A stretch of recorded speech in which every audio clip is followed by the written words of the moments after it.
আমার নাম হচ্ছে মোহাম্মদ ওয়াসিম মিয়া। আমি থাকি ধানমন্ডি 32 নম্বর তাকওয়া মসজিদের পাশে। আমার একটা ছোটখাটো একটা ব্যবসা, চা রেস্টুরেন্ট। এখানে আপনার চা পাবেন, অনেক আইটেমের চা পাবেন। আমার যেমন রং চা, দুধ চা, মালটা চা, তারপরে আপনার লেবু চা, তারপরে পাবেন আপনি তেঁতুলের চা।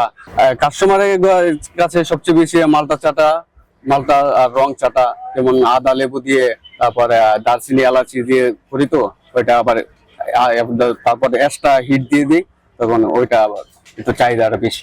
ব্যবসা শুরু করছে এখানে বর্তমানে আজকে 8 বছর প্লাস। এই যে একটা সিলেক্ট করার পিছনে মানে কি এখানে ভার্সিটি আছে, তারপরে এখানে ঘুরতে ঘুরতে আসে অনেক জনমানুষ।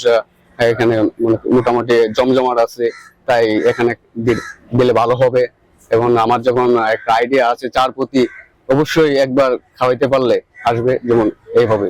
ব্রাহ্মণবাড়িয়া তো আমার বাড়ি, কিন্তু কারণ তো অবশ্যই মানে কি আমাদের একটা ছোট ফ্যামিলি, ফ্যামিলির মধ্যে লেখাপড়া ওই রকম করতে পারি নাই।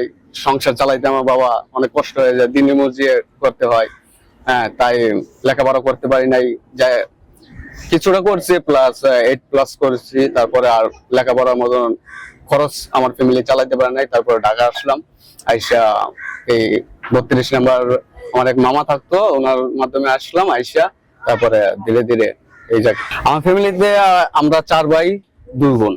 আমার মা বাবা আল্লাহর মধ্যে সবাই আছে। আমার ভাই এই দোকান থাকে না, 2 ভাই গ্রামেই থাকে, আর এক ভাইকে দেশের বাইরে পাঠাইছি, সৌদি আরব।